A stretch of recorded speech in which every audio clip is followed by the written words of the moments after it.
Hello everyone. Today we are going to learn about the importance and process of human resource planning. आज के इस video में हम पढ़ेंगे ह्यूमन रिसोर्स प्लानिंग के इम्पोर्टेंस और उसके प्रोसेस के बारे में। इससे प्रीवियस वीडियो में हमने पढ़ा था ह्यूमन रिसोर्स प्लानिंग के मीनिंग, डेफिनेशन और ऑब्जेक्टिव के बारे में। अभी हम देख लेते हैं ह्यूमन रिसोर्स प्लानिंग के इम्पोर्टेंस क्या हैं। तो जो पहला इंपॉर्टेंस है ह्यूमन रिसोर्स प्लानिंग का वो ये है to meet up the human resource requirements of the organization. The human resource requirements of the organization can be effectively fulfilled through proper human resource planning. अगर एक ह्यूमन रिसोर्स प्लानिंग को properly implement किया जाता है तो वो organisation में जो ह्यूमन रिसोर्स की रिक्वायरमेंट्स है उसको फुलफिल करने में हेल्प करता है। It helps in identifying the number as well as kind of personal required in the organisation. Human resource planning से ये आइडेंटिफाई होता है कि जो ऑर्गेनाइजेशन में ह्यूमन रिसोर्स की ज़रूरत है वो कितने नंबर में है और किस तरह के ह्यूमन रिसोर्स की ज़रूरत है ऑर्गेनाइजेशन में। तो जो पहला इंपॉर्टेंस हो गया वो ये है कि human resource planning human resource के रिक्वायरमेंट्स को पूरी करने में ऑर्गेनाइजेशन में हेल्प करता है। जो सेकेंड है वो है it helps in checking the labour imbalance. Human resource planning helps to anticipate the shortage and surplus of the man power in the organisation. तो जो ह्यूमन रिसोर्स प्लानिंग है वो हेल्प करता है एंटिसिपेट करने में, मतलब एज्यूम करने में, आइडेंटिफाई करने में कि ऑर्गेनाइजेशन में मैन पावर का कितना शॉर्टेज, कितनी कमी है या कितना सरप्लस में है या कितना एक्सेस स्टाफ है। This helps in maintaining the exact number of employees and organisation need. इससे क्या होता है, ये हेल्प करता है जो एग्जैक्ट नंबर एम्प्लॉयज़ की ज़रूरत होती है ऑर्गेनाइजेशन में उसको मेंटेन करने के लिए। तो जो सेकेंड पॉइंट हो गया वो ये है it helps in checking the labour imbalance कि कितना डेफिसिट या कितना सरप्लस जो ह्यूमन रिसोर्स है वो ऑर्गेनाइजेशन में प्रेजेंट है। जो थर्ड है वो anticipating and adapting to change due to rapidly evolving business environment. क्योंकि बिजनेस एनवायरनमेंट बहुत ही रैपिडली, बहुत ही जल्दी से इवॉल्व हो रहा है, बदल रहा है। Organisation faces constant technological changes. Organisation में बहुत सारे चेंजेस हो गए, जैसे कि टेक्नोलॉजिकल चेंजेस, टेक्नोलॉजी में कोई चेंज हो गई, रेगुलेटरी चेंजेस, कोई गवर्नमेंट के रूल्स एंड रेगुलेशंस है उसमें चेंजेस होने शुरू हो गए, changes in the industrial trends, कोई इंडस्ट्रियल ट्रेंड्स में चेंजेस हो गए, एंड कॉम्पिटेटिव मार्केट। और ऐसा भी होता है कि जो मार्केट का कॉम्पिटिशन है उसका भी थोड़ा क्राइटेरिया चेंज हो जाता है। Human resource planning enables the organisation to anticipate, adapt and cope up with the changes effectively. तो ह्यूमन रिसोर्स प्लानिंग क्या करता है, ये अनेबल करता है, ये हेल्प करता है कि ऑर्गेनाइजेशन में जो इतने सारे चेंजेस, जो टेक्नोलॉजिकल चेंजेस, जो कॉम्पिटेटिव मार्केट के चेंजेस, जो इंडस्ट्रियल ट्रेंड्स चेंज हो रहे हैं, जो रेगुलेटरी चेंजेस हो रहे हैं, उन सबसे वो अडैप्ट कर सके, उसको पहले से ही एंटिसिपेट कर सके, एज्यूम कर सके, अडैप्ट कर सके और उससे कोप अप कर सके। ये ह्यूमन रिसोर्स प्लानिंग हेल्प करता है। This allows them to stay ahead of the curve and remain competitive in the market. इससे क्या होता है, जो कर्व होता है मार्केट का, कॉम्पिटिटिव मार्केट का, उससे वो एक कदम आगे रहते हैं और जो कंपटीशन मार्केट में है उसमें भी वो कहीं ना कहीं खरे उतरते हैं, उसके हिसाब से चीज़ों को वो अडाप्ट कर लेते हैं। तो ये हो गया थर्ड इंपॉर्टेंस। जो फोर्थ है वो है efficient talent acquisition. Human resource planning जो टैलेंट है उसको एक्वायर करने में हेल्प करता है। And efficient human resource planning facilitates efficient talent acquisition. एक एफिशिएंट ह्यूमन रिसोर्स प्लानिंग जो है वो एफिशिएंट टैलेंट को एक्वायर करने में हेल्प करता है। By identifying the future workforce needs and skill requirements, organisation can streamline the recruitment efforts. जो फ्यूचर में वर्कफोर्स की ज़रूरत है, उसके स्किल की ज़रूरत है, उसको पहले से ही आइडेंटिफाई करके जो रिक्रूटमेंट प्रोसेस उसको कहीं ना कहीं स्ट्रीमलाइन किया जा सकता है। तो जो फोर्थ पॉइंट हो गया वो हो गया efficient talent acquisition. Human resource planning जो है वो एफिशिएंट टैलेंट को एक्वायर करने में, अच्छे मैन पावर को, टैलेंटेड मैन पावर को एक्वायर करने में भी हेल्प करता है। जो फिफ्थ है वो है ऑप्टिमल यूटिलाइजेशन ऑफ रिसोर्सेस। अब ऑप्टिमल यूटिलाइजेशन ऑफ रिसोर्सेस क्या होता है, जो रिसोर्सेज हैं, जो पर्टिकुलरली ह्यूमन रिसोर्स है उसको अच्छे से यूटिलाइज करना ताकि प्रोडक्टिविटी ज़्यादा से ज़्यादा बढ़ जाए और कॉस्ट कम हो जाए। By analysing existing workforce, the areas of surplus और shortages in skills and talent can be identified.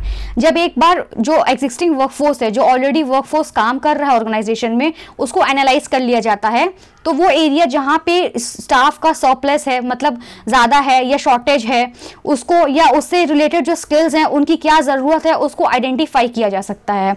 This helps in making decision regarding workforce, restructuring, reassignments और ट्रेनिंग एंड डेवलपमेंट इनिशिएटिव। इसे डिसीजन लेने में help मिलता है। अब decision किसके regarding the workforce के रिगार्डिंग कोई डिसीजन हो, उनको रीस्ट्रक्चर मतलब फिर से किस तरीके से उनको रिस्ट्रक्चरिंग करनी है, reassignments and training and development initiative, और क्या ट्रेनिंग और डेवलपमेंट उनको प्रोवाइड कराना है। ये सारी चीज़ों को आइडेंटिफाई करने में, इनसे रिलेटेड डिसीजन लेने में हेल्प होती है। This results in most efficient use of the human capital, reducing the cost and maximising the productivity.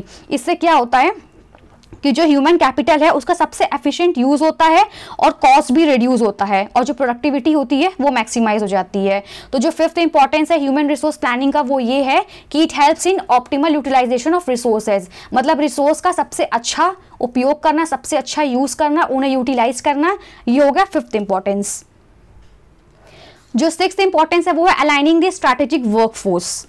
अब वर्कफोर्स को स्ट्रैटेजिकली अलाइन करना, व्यवस्थित करना। Human resource planning ensures that the organisations workforce is aligned with its strategic goals and objectives. Human resource planning में ये ensure होता है कि जो ऑर्गेनाइजेशन का वर्कफोर्स है वो स्ट्रैटेजिक गोल्स और ऑब्जेक्टिव के हिसाब से ही अलाइन है। By aligning the workforce with the organization strategy, it enables better resource allocation, improved decision making, enhanced overall performance. जब ऑर्गेनाइजेशन के स्ट्रैटेजी के हिसाब से चीज़ें सेट होती हैं, वर्कफोर्स स्ट्रैटेजिकली सेट होता है, अलाइन होता है, तो ये अनेबल करता है कि जो रिसोर्स है उनका बेटर यूटिलाइजेशन हो सके, डिसीजन मेकिंग इंप्रूव हो सके और ओवरऑल प्रोडक्टिविटी भी इंक्रीज हो सके। ये हो गया sixth point, that is aligning the strategic workforce. अब जो सेवेंथ इंपॉर्टेंस है वो है cost savings. Human resource planning का एक और इंपॉर्टेंट काम होता है वो है कि वो कॉस्ट को सेव करे, ज़्यादा से ज़्यादा बचत करे। By anticipating future workforce needs and skill requirements, जब ह्यूमन रिसोर्स प्लानिंग में पहले से ही ये एंटिसिपेट, ये एज्यूम कर लिया जाता है कि फ्यूचर में कितने वर्कफोर्स की और किस तरह के स्किल्स की ज़रूरत है, organisation can avoid last minute hiring और एक्सटर्नल रिक्रूटमेंट। तो उससे ऑर्गेनाइजेशन क्या होता है, उसको जो लास्ट टाइम पे या हायरिंग करनी पड़ती है, जो अलग से एक्सटर्नल रिक्रूटमेंट करना पड़ता है, वो उस चीज़ से बच जाता है। Which can be expensive and time consuming. Obviously जब कोई लास्ट टाइम हायरिंग हो रही है या कोई एक्सटर्नल रिक्रूटमेंट हो रहा है तो ऑब्वियसली वो थोड़ा टाइम कंज्यूमिंग भी हो सकता है और एक्सपेंसिव भी होगा। तो उस चीज़ को अवॉइड करने के लिए कहीं ना कहीं ह्यूमन रिसोर्स प्लानिंग हेल्पफुल हो जाता है। Additionally it identifies the areas of surplus in the workforce and reassign employees. और उसके अलावा जो ज़्यादा एम्प्लॉयज़ ऑर्गेनाइजेशन में होते हैं, अगर सरप्लस में फाइंड होते हैं तो उनको फिर से रीअसाइन किया जाता है internally rather than externally recruiting. तो जो ज़्यादा स्टाफ है उसको ही अगर हम सरप्लस स्टाफ को अगर हम उसको यूटिलाइज करते हैं और बाहर से कोई रिक्रूटमेंट नहीं करते हैं तो ऑब्वियसली कहीं ना कहीं कॉस्ट रिड्यूस हो रहा है। This prevents the problem of over staffing in the organisation, और इससे जो ओवर स्टाफिंग की प्रॉब्लम होती है ऑर्गेनाइजेशन में वो भी सॉल्व हो जाती है। तो जो सेवेंथ पॉइंट है that is cost saving. Organisation में ह्यूमन रिसोर्स प्लानिंग के थ्रू जब ये चीज़ें आइडेंटिफाई कर ली जाती हैं कि फ्यूचर में कितने वर्कफोर्स की नीड है और उसके लिए किस तरह के स्किल की रिक्वायरमेंट है, तो पहले से ही चीज़ें प्रिपेयर्ड रहती हैं, पहले से ही वो अपनी तैयारी करके रखते हैं। अगर इन केस अगर वो तैयारी ना करे तो उन्हें कहीं ना कहीं एक्सटर्नल हायरिंग करना पड़ सकता है जिससे कि एक अलग से खर्चा हो सकता है। तो ह्यूमन रिसोर्स प्लानिंग में ये हेल्प मिल जाती है कि वो कहीं ना कहीं अपने ही स्टाफ को एडजस्ट कर देते हैं और अलग से जो होने वाले खर्चे हैं वो उनसे बच जाते हैं। ये हो गया सेवेंथ पॉइंट। हमने 7 पॉइंट पढ़ लिए हैं importance of human resource planning में। अब एक और इम्पॉर्टेंट चीज़, एग्जाम में जब भी आंसर राइटिंग करनी होती है या इस टाइप के क्वेश्चंस आते हैं तो ऑब्वियसली वो 10 to 15 मार्क्स में आते हैं। तो कुछ स्टूडेंट्स क्या करते हैं, वो 2 से 3 लाइन लिख लेते हैं पॉइंट डाल करके और फिर उनको लगता है कि उनका आंसर कंप्लीट हो गया है। बट ऐसा करने से कहीं ना कहीं मार्क्स कम मिलते हैं। अगर 10 से 15 नंबर का क्वेश्चन है और उसके लिए सिर्फ 2-3 लाइन लिखी जा रही है तो एग्जामिनर 10 से 15 नंबर तो देने वाला नहीं है। तो ऑब्वियसली बेटर ये होगा जितना अच्छा हो सके आंसर को उतना अच्छा और इम्पैक्टफुल लिखे। एग्जामिनर को लगना चाहिए कि स्टूडेंट ने पढ़ा है, उसे चीज़ें अच्छे से आती हैं, कॉन्सेप्ट्स क्लियर है। तो उसके लिए मेरा सजेशन है कि जब भी आप एग्जाम में आंसर राइटिंग करें तो पहले आप ऐसे हेडिंग्स डाल लें ब्लैक पेन में। इससे ये हेल्प हो जाएगी कि जब हेडिंग्स डाला होगा तो एग्जामिनर सिर्फ हेडिंग पढ़ के ही समझ सकता है कि अंदर जो चीज़ें लिखी हैं वो क्या होंगी। अगर उसके पास कम भी टाइम होगा तो भी कोई प्रॉब्लम नहीं होगी, वो उन्हीं चीज़ों को पढ़ करके समझ सकता है कि स्टूडेंट क्या एक्सप्रेस करना चाह रहा है, क्या बताना चाह रहा है। इससे एक अच्छा इम्पैक्ट जाता है एग्जामिनर पे और नंबर भी काफ़ी हद तक इंक्रीज हो जाते हैं। तो आप हेडिंग्स डाल दें, उसके बाद उसको 3-4-5 लाइन में एक्सप्लेन कर दे अपने शब्दों में। इस तरीके से आंसर राइटिंग अच्छी हो जाएगी। अब हम देख लेते हैं process of human resource planning. Human resource planning की क्या प्रोसेस है। तो जो पहले प्रोसेस का स्टेप है ह्यूमन रिसोर्स प्लानिंग का वो है analysing organisational objectives and plans. तो सबसे पहले ऑर्गेनाइजेशन के ऑब्जेक्टिव को, उसके प्लान को एनालाइज करना होता है। The first and foremost step in human resource planning is to analyze the objective and plans of the organization. Organization के जो भी ऑब्जेक्टिव हैं, जो भी प्लान है, उसको पहले एनालाइज करना होता है। Based on this objective and plans the requirements for human resource is made accordingly. और इसी ऑब्जेक्टिव, इसी प्लान्स के अकॉर्डिंग ही ह्यूमन रिसोर्स के रिक्वायरमेंट्स को अकॉर्डिंगली प्लान किया जाता है। जब तक ऑब्जेक्टिव्स नहीं क्लियर हैं, प्लान्स नहीं क्लियर है, तब तक हम ह्यूमन रिसोर्स की प्लानिंग नहीं कर सकते। हमें पता ही नहीं होगा कि हमें कितने ह्यूमन रिसोर्स की रिक्वायरमेंट है, किस तरह के ह्यूमन रिसोर्स की रिक्वायरमेंट है, ताकि ऑर्गेनाइजेशन के गोल्स को, उसके ऑब्जेक्टिव्स को पूरा किया जा सके। तो पहला स्टेप हो गया और analyzing the organizational objectives and plans. जो सेकेंड प्रोसेस है वो है forecasting the demand for human resource. Human resource की क्या डिमांड है उसको पहले से ही फोरकास्ट करना, मतलब हमें इस चीज़ के लिए इतने ह्यूमन रिसोर्स की रिक्वायरमेंट होने वाली है। After analysing the objective and plans, एक बार जब ऑब्जेक्टिव को, प्लान्स को एनालाइज कर लिया जाता है, the demand for human resource are forecasted. उसके बाद ह्यूमन रिसोर्स के डिमांड को फोरकास्ट किया जाता है, both for current as well as for future needs. और ऐसा नहीं कि सिर्फ फ्यूचर के लिए करना है या फिर करंट के लिए, बल्कि दोनों के लिए करना होता है कि करंट में हमें ह्यूमन रिसोर्स की कितनी रिक्वायरमेंट है और फ्यूचर में ह्यूमन रिसोर्स की कितनी रिक्वायरमेंट है। Various skills and competencies required for human resource are also specified. और उसके लिए क्या स्किल्स की, क्या कॉम्पिटेंसीज की ज़रूरत है उस ह्यूमन रिसोर्स में, उसको भी स्पेसिफाई करना होता है। ये हो गया सेकेंड स्टेप प्रोसेस का, that is forecasting the demand for human resource. अब जो तीसरा स्टेप है वो है एनालाइजिंग द करंट वर्कफोर्स। ये एनालाइज करना होता है कि हमारे पास करंट वर्कफोर्स क्या है, कितना है। In this step the company identifies the current human resource supply in the organization. इस स्टेप में जो करंट ह्यूमन रिसोर्स की सप्लाई होती है ऑर्गेनाइजेशन में, वो आइडेंटिफाई करना होता है। किसे करना होता है? ऑब्वियसली ह्यूमन रिसोर्स डिपार्टमेंट को। The human resource department studies the strength of the organisation. Human resource department उसके बाद जो ऑर्गेनाइजेशन का स्ट्रेंथ है उसको स्टडी करता है। Based on the number of employees, their skills, qualities, positions, competencies and performance level. और वो किस बेसिस पे स्टडी करता है स्ट्रेंथ को? उसके नंबर के बेसिस पे कि स्टाफ जो है, जो मैन पावर है, वो कितने नंबर में है, उनके क्या स्किल्स हैं, उनकी क्या क्वालिटीज है, वो किस पोजीशंस पर हैं, क्या कॉम्पिटेंसीज है, उनका परफॉर्मेंस लेवल क्या है। जो फोर्थ स्टेप है वो है estimating the man power gaps. एक बार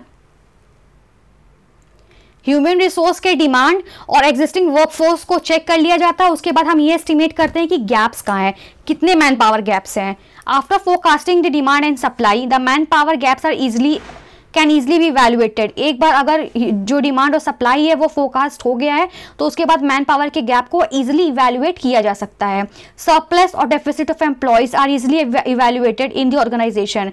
ऑर्गेनाइजेशन में क्या स्टाफ का सरप्लस है, क्या डेफिसिट है, मतलब स्टाफ की कितनी कमी है या कितने ज़्यादा स्टाफ है, वो ईजिली इवैल्यूएट हो जाता है ऑर्गेनाइजेशन में। जो फिफ्थ है वो है इम्प्लीमेंटिंग द एक्शन प्लान। एक बार जब मैन पावर गैप को आइडेंटिफाई कर लिया गया, फिर हम एक प्लान को, एक एक्शन प्लान को इम्प्लीमेंट करते हैं उस गैप्स को फिल करने के लिए। After reviewing the gaps in human resource supply and demand, plans are developed to meet those gaps as per the demand forecast. Demand forecast के बेसिस पर गैप्स को फुलफिल करने के लिए एक प्लान को डेवलप किया जाता है। In case of a deficit, the firms may go for recruitment, training और interdepartmental transfer। अगर ऐसा लगता है, ये पाया जाता है कि जो स्टाफ है उसका डेफिसिट है, मतलब कमी है, तो जो फर्म है वो रिक्रूटमेंट कर सकती है, मतलब बाहर से एम्प्लॉय को रिक्रूट कर सकती है, अपने ही स्टाफ को ट्रेनिंग दे सकती है, या इंटर डिपार्टमेंटल ट्रांसफर कर सकती है, मतलब कि एक जो एम्प्लॉय डिपार्टमेंट में काम कर रहा है उसको दूसरे डिपार्टमेंट में शिफ्ट कर देना। Where in case of surplus, लेकिन अगर ऐसा होता है कि ऑर्गेनाइजेशन में सरप्लस है एम्प्लॉय का, द फर्म में go for voluntary retirement schemes. तो फर्म जो है वो वॉलंटरी रिटायरमेंट स्कीम्स को लागू कर सकती है, रीडिप्लॉयमेंट कर सकती है, ट्रांसफर कर सकती है, ले ऑफ्स, कुछ स्टाफ को निकाल भी सकती है। तो इस तरह का जो एक एक्शन प्लान है उसको इम्प्लीमेंट किया जाता है गैप्स को फिल करने के लिए। जो लास्ट पॉइंट है वो है monitoring, reviewing and controlling the plan. अब ऐसा नहीं है कि प्लान को इंप्लीमेंट कर दिया गया और उसे छोड़ दिया गया, ऐसा नहीं है। प्लान को इम्प्लीमेंट करने के बाद उसे मॉनिटर करना होता है, उसे रिव्यू करना होता है, उसे कंट्रोल करना होता है। After implementing the action plan it is necessary to monitor, review and control the plan. एक बार प्लान इम्प्लीमेंट कर लिया गया तो बहुत ज़रूरी है कि उसे मॉनिटर किया जाए, रिव्यू किया जाए, उसे कंट्रोल किया जाए, in order to check its effectiveness, ताकि जो उसकी इफेक्टिवनेस है कि वो कितना ज़्यादा यूजफुल है, कितना बेनिफिशियल है, उसको चेक किया जा सके। This helps in determining whether the organization strategy and goals are achieved और नॉट। इससे ये डिटरमाइन करने में हेल्प मिलती है कि जो ऑर्गेनाइजेशन के स्ट्रैटेजी है, जो उसके गोल्स हैं, वो अचीव हो पा रहे हैं उसके थ्रू या नहीं हो पा रहे हैं। If there is any loophole और drawback then preventive actions are taken accordingly. और अगर ऐसा लगता है कि जो प्लान इंप्लीमेंट किया गया है उसमें कुछ लूप होल्स हैं, कोई ड्रॉबैक है, कोई डिसएडवांटेज है, या वो वर्क नहीं कर रही है, तो उसको फिर से रिव्यू किया जाता है। जो अननेसेसरी चीज़ें हैं उनको हटा दिया जाता है और फिर से एक नया प्लान एग्जीक्यूट किया जाता है। तो ये हो गया प्रोसेस जिसमें 6 स्टेप्स होते हैं। I hope it is clear to you. जो ये आंसर राइटिंग है, जो ये समरी में चीज़ों को लिखा गया है, पॉइंट टू पॉइंट एक्सप्लेन किया गया है, वो सब इंपॉर्टेंट होने वाला है एग्जाम के लिए। So this will be my suggestion, take a screenshot of it, exam से पहले रिविजन में काम आने वाला है। And if you really like the video do give a like to it and subscribe to the channel, ताकि आने वाले जितने भी वीडियोज़ हैं यूजफुल वो आपको मिल सके time to time. And that's it for today. So all the best for your exams.